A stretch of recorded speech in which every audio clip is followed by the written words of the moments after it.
Hey, what is up, people? This is Johnny, and today I'm going to show you the shiny hunting method in Pokemon Sun and Moon. This is a new chaining method that is quite a bit different from the previous Pokemon games in order to get shiny Pokemon. The first thing that I'm going to recommend is that you complete your Pokedex and go to the game director so he can give you the shiny charm, which will allow you to increase your probability of encountering shiny Pokemon in the wild. So it's something that I recommend you do, but you don't really have to. But you should, so it can increase your probability. The next thing that I recommend is that you get an item called the Adrenaline Orb. Now, the Adrenaline Orb is basically an item that makes your opponent nervous, and it will make your opponent call in more wild Pokemon, kind of like if you're in a horde, like the previous Pokemons in Oras, where there would be more Pokemon that would appear. So I recommend that you have this with the Adrenaline Orb. Because this will allow more Pokemon to come in and your Pokemon will be intimidated. Now, one of the things that to allow more Pokemon to come in the battle while you're battling a wild Pokemon, you have to have 50% HP or you have to have it lower than 50%. And now the third thing that I'm going to be talking about is that you're going to need to pick your certain type of moves that you will need in order. I recommend that you use False Swipe for the reason that this will leave your opponent's wild Pokemon in 1% of HP. So it'll only have 1 HP if you use False Swipe. And if you're like a level 100 Pokemon and you need to have all the HP that you can, I recommend that you have False Swipe there because you want to leave your opponent's Pokemon at 1 HP or the wild Pokemon so it can call in more Pokemon as well. The next thing that I recommend is that you have a certain move. It doesn't necessarily have to be Bullet Punch or this move that like Scizor has. But the reason I have Bullet Punch is because you need this move in order to attack a Pokemon to just take out the other wild Pokemon so another one can spawn in. And thus this is making the chain of different Pokemon coming in and giving you the possibility of getting a shiny or encountering a shiny wild Pokemon. So Bullet Punch is definitely recommended. You gotta have it, or a different type of move like Tackle or something that can take out your opponent that's pretty strong enough and continue the chain and probably has a lot of PP.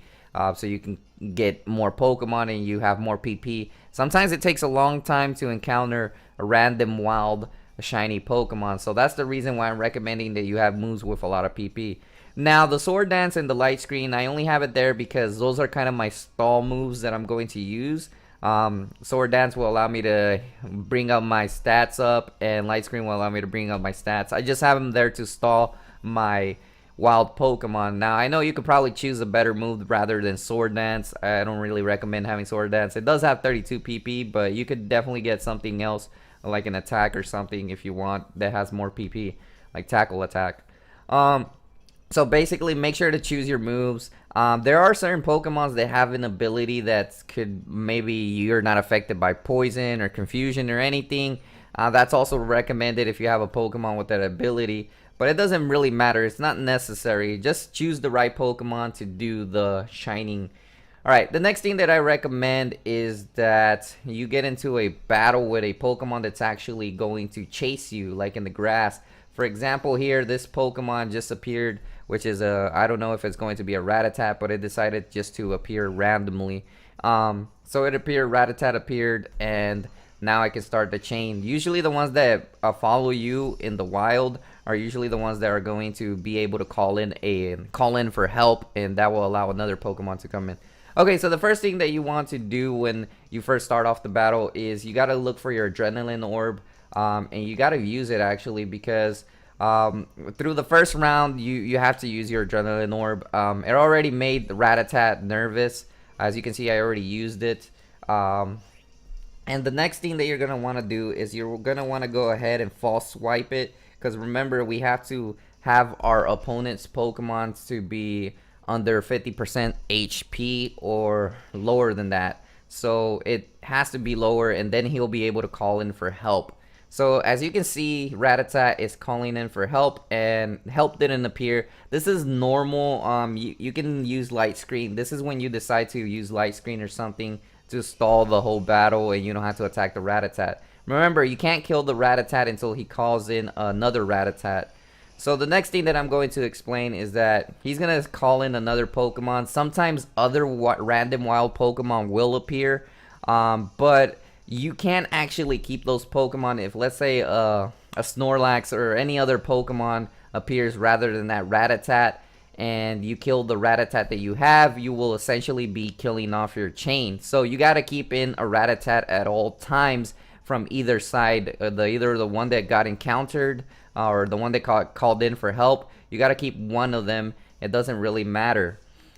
So now I'm going to show you a bit of a gameplay on how this essentially works. For example, the Rattata appeared. I'm actually going to take down that Rattata for right now because I don't need it to be in the battlefield, because I don't really need it. The other one still has attacks that it can attack my Caesar with, so for that reason I took it down. Now he's gonna call in for another help, and this is keeping the chain going. So as you can see, more Pokemon will appear. Sometimes they don't appear. It takes a while. I know it's a bit of annoying.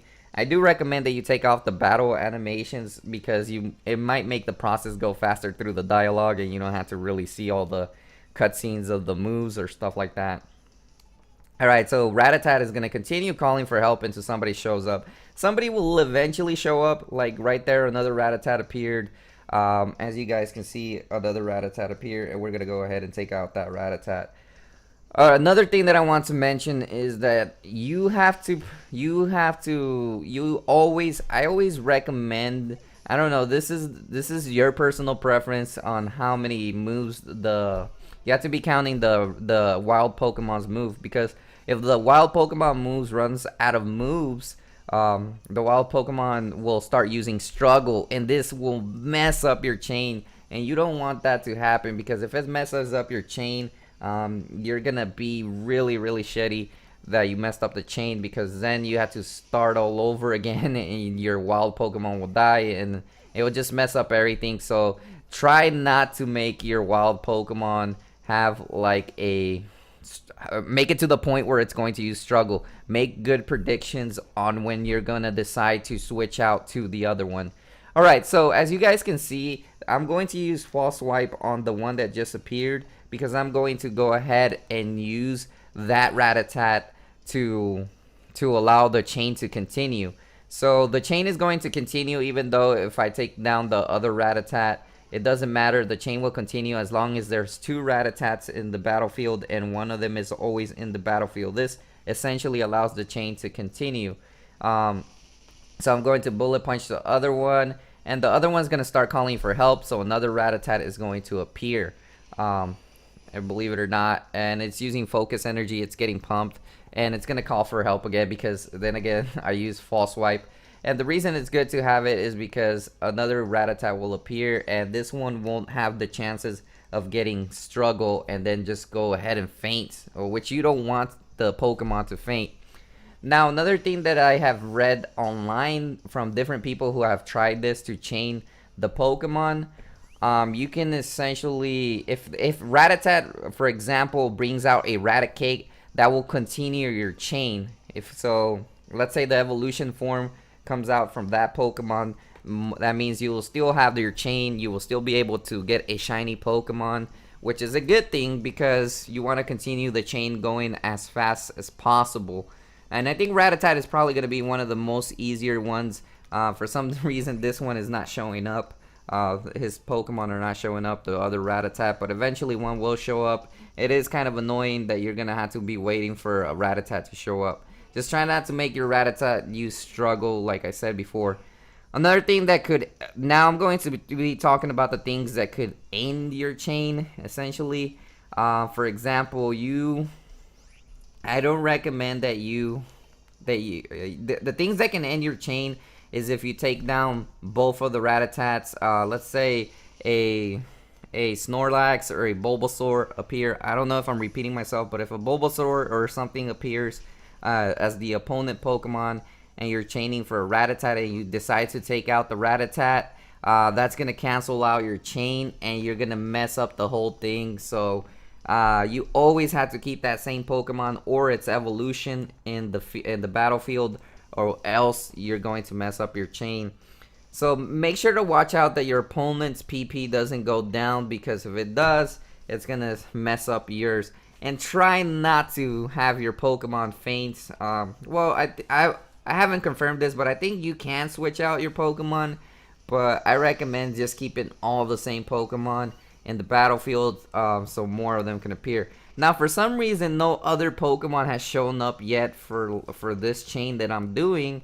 Like a Rattata, not another one has appeared. So yeah. One more thing that I want to mention is that in the link in the description, I will leave a link that explains the guide. If you like to read it, if you like to read the guide, I will leave a link in the description. There's even an encounter table that you can find there, which will allow you to see what are your possibility or probability of encountering a shiny during the day and a shiny during the night. So make sure to look at that. It will definitely help you out if you're trying to shiny hunt. But that's pretty much the new basics of this new chaining method that has been introduced into Pokemon Sun and Moon. Let me know in the comment section what you think. Sometimes it can take up to an hour to just find a shiny Pokemon. So shiny hunting, it does take time, and you have to be extremely patient. Like, I'm not really patient at all sometimes because it just takes forever, and it's quite annoying. And especially if the opponent leaves, just watch out for struggle and you should be fine. Anyways, thanks for watching this video. Make sure to hit that like button and subscribe for my shiny hunting method. Hey, what is up, people? This is Johnny. So, as you may have seen my previous video that I showed you how to shiny hunt in Pokemon Sun and Moon, I have finally encountered the Rattata, and it didn't really take that long. After probably like 10 minutes later, I encountered the Rattata. And as you can see, they're the two different ones. The lowland one is shiny on the left, and as you can see, that Pokemon has been encountered, and that is the shiny Rattata. So what you're going to want to do is you're going to want to have to take down the Rattata that is not shiny and capture the new one before you're able to capture it. So I believe this shiny hunting method does work. You just got to be patient with it, and eventually the shiny Pokemon will appear, and then you'll be able to capture it. As you guys can see, I've got a shiny Rattata right here, and it's a pretty legit method. I think this is one of the best methods that you could possibly use to shiny hunt as of right now in Pokemon Sun and Moon. There are probably other methods, but this one is the one that you can essentially use to shiny hunt. So it's pretty cool. I got my shiny Rattata by doing the new method, and I just wanted to prove to you guys that it actually does work. Anyways, thanks for watching this video, and I hope you enjoyed it.